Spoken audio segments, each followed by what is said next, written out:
Yo, what's cracking, guys? Fayzaan here with OzoneTCG, and today I got ninth place in the side deck regional playing Scareclaw Tearlaments.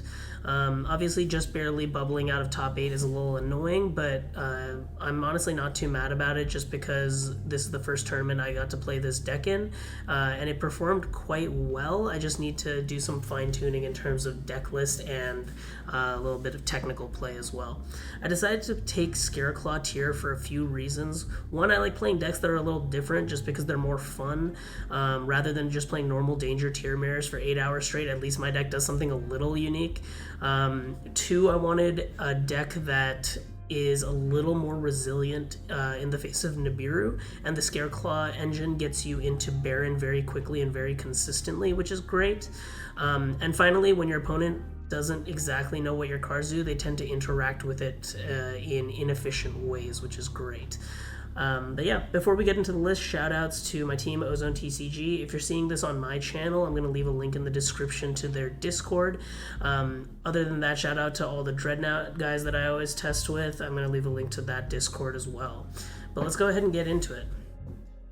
For the tier names, we maxed out as is standard. I would rather not use Perlerino to search out any tier monster if I can avoid it. It's a lot more convenient for me to search Visa Starfrost. So we play 3 Merly, 3 Havnus, 3 Shiren, and 3 Rhinoheart. Then into our Scareclaw engine, we're playing 3 Visa Starfrost and 2 Reichheart. I played around with this ratio quite a lot because honestly, normal summon Reichheart is just a way better way to start your Scareclaw combo. But the issue that I was running into is the tier monsters already have a good amount of functional normal summons between the Merly and the Rhinoheart. And so when I was playing Reichheart at 3, I found that oftentimes I doubled up and found too many normal summons. While Visa Starfrost isn't a starter on her own, she can pop a tier monster that has already been summoned, except for Rhinoheart since they are both warriors. But ultimately it lets you extend further. If you get into your Kit Kolos and they imperm it, you can use your Visas to pop it, and that way you still get the mill 5 and get your graveyard loaded up, which is great. And after that point, you can go into Baron lines with the Scareclaw engine. So a lot of times what I would do is I would use Visa Starfrost to pop like a Shiren on the board or a Merly on the board after already using their effect to get me into Kit Kolos. So like the Merly mill or the Shiren mill will get me into Kit Kolos based on what it mills, and then I use the Visas to pop the non-Kit Kolos monster, and that way if they nib me before I get to Baron, they trigger my Kit Kolos, which is like fantastic because it lets me just keep cycling. We played a relatively modest danger package, 3 Nessie, 1 Bigfoot, 1 Jackalope, and 1 Tsuchinoko. I think Mothman is a piece of garbage and I don't want to play it anymore. Like, it is such a frustrating thing to hit in the mirror because if they snipe it out of your hand, you just like neg 1. We played Zephyros and Destrudo as extenders and the Snow as a Curious Send. Obviously, this is going to have to change in a couple days, but I don't think it really changes the relative power level of the deck in the meta because you could easily replace it with a number of cards. I'm still testing, but it might just become like Blackwing Steam the Cloak or something. And to round out the monsters, we played just 3 Lone Nibiru. I decided to play Nib just because I think a lot of tier players are super greedy and they don't play around Nib, which is another benefit of the Scareclaw engine that I keep mentioning. But yeah, Nib was great. It resolved like most times. The only time it was bad was against Sprite. But ultimately, even then, a lot of times Sprite players will set up their board so they at least have to tribute 1 to use red effect, because their 5th summon, if they go like the longer combo, will be gigantic. And so you just nib them there, and then they at least have to tribute so they don't get to extend quite as hard. It's not fantastic, but it is something, and Danger Tier is a deck that naturally breaks boards quite well, and so just being able to get bodies off the board oftentimes helps enough. Into our spells, we played 2 Perlerino, 2 Primitive Planet Rhycophobia, 1 Mine, I decided to play this ratio because we're playing terraforming set rotation, so I wanted to have a lot of access to whatever card I needed at any given time, but I didn't want to max out on any either, just because drawing like doubles is really annoying, and I didn't want to overcap my deck on spells just because I expect a lot of people to be on cards like Eradicator. So we tried to create a situation where we maximize access without having too many like individual spells. We played 2 Scareclaw Arrival. You have to play it at 2 because if you mill 1, it like messes, or if you play it at 1 and you mill your only copy, it messes up your Scareclaw combo pretty bad. And we played 1 Instant Fusion. And to round out the spell lineup, I decided to play 3 Runic Destruction.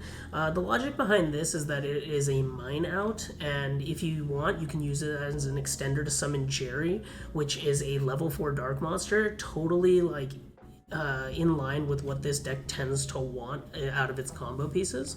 Overall, it wasn't terrible, but I think that I would have rather seen Super Poly just because in testing, I found that Sprite players play around Super Poly, or they try to, but in this regional, everyone was just going super greedy.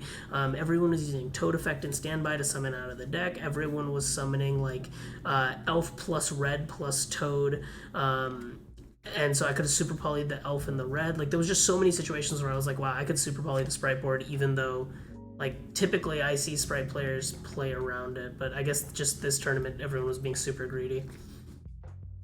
And finally, to finish off the main deck, we played 2 Celiac, just because if you mill 1 you want to have access to 2. I'm not a huge fan of 3 because I was bricking on it in testing.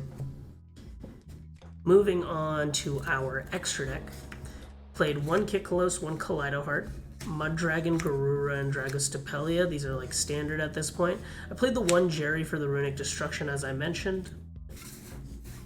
For our links, we played Lightheart for the Scareclaw combo, Elf, Dark, Curious, Zeroboros, and Appaloosa, just because a lot of times you end up with Curious on a body and you want to have something to make, just something that's like more proactive rather than sitting on just a Curious, which I'm not a huge fan of.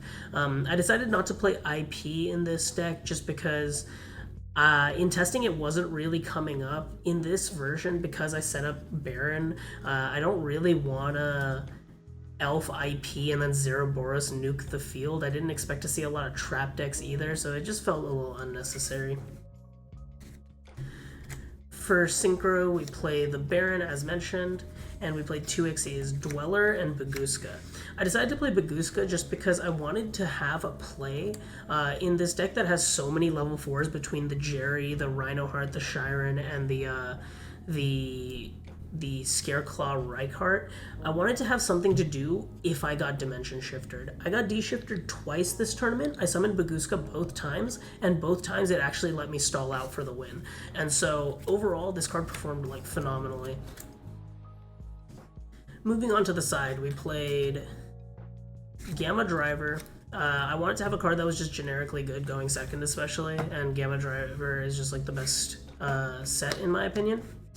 I played Dogwood, which was fantastic. I decided not to play Ghost Reaper and Winter Cherries just because I found that oftentimes when a tier player gets cherries, if you call Kit Kalos, they can often extend through that regardless. Like Kit is great because it's a mill 8 in like the newer versions of the deck, but ultimately you can get to a very solid end board without it. Ghost Reaper is a lot more annoying because if I let you combo completely but I end up having 20,000 life points, it's really difficult for you to get through all of that. Played 3 Super Poly on the side. This could very easily move back to main. I think that Super Poly was probably a lot better against the Sprite players I played against, but I find that in the Danger tier mirror, Super Poly is not like the most important card. It doesn't like auto-win games, I guess is my point.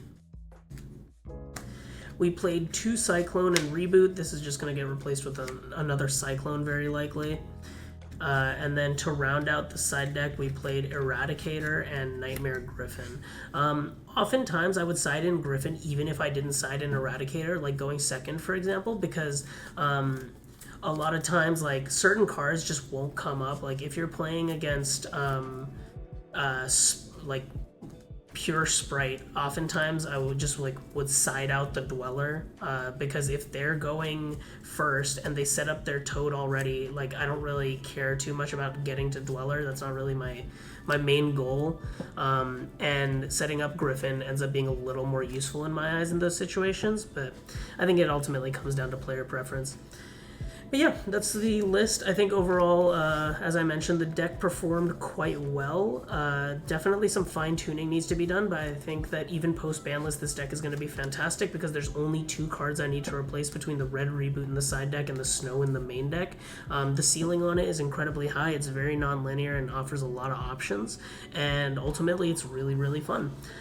But yeah, make sure you leave a like, comment, and subscribe. Let me know what I can do better around here, and I'll catch you guys later. Peace.